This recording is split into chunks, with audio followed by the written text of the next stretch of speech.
Isn't perfectionism something that seems to be with women more than men? I find a lot of men find themselves falling into that as well because uh, through my experience and looking at it is control is one aspect of perfectionism. Hmm. And so, men and women want to control a situation, want to control people where that doesn't work at all. No.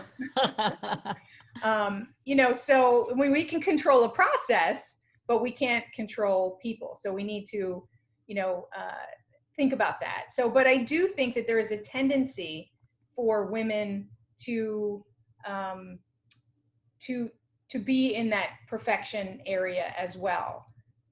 But I don't see at the moment with who I've seen come through that it's more actually. It just shows up differently. That's how I would Yeah. say is women Yeah. do have a tendency to be there uh, because it's kind of because of the imposter theory, right? Is a lot of more women than men experience the imposter theory where they're working 3 times as hard because they don't feel like they deserve it um, or it's just a fluke, right? Their success is just a fluke, and they're constantly trying, overworking and over functioning to kind of cover up, even though that's not the truth.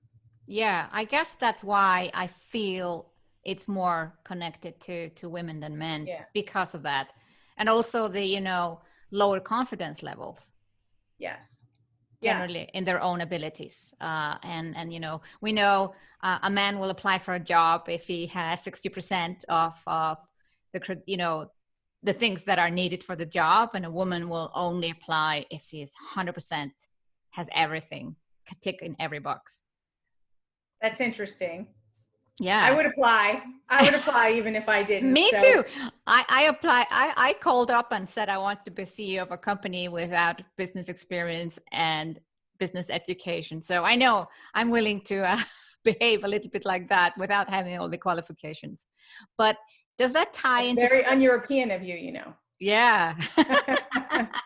Well, in Iceland, we're different. We don't care so much about hierarchy or, even if you have a PhD, we never call anyone a doctor of anything. Oh, really? Okay. No, and we That's use first interesting. names. Very We don't humble. use, yeah, we don't use last names. And we don't really care about all the degrees people have done and things like that. So it's a little bit easier. Good. Yeah. Yeah, yeah.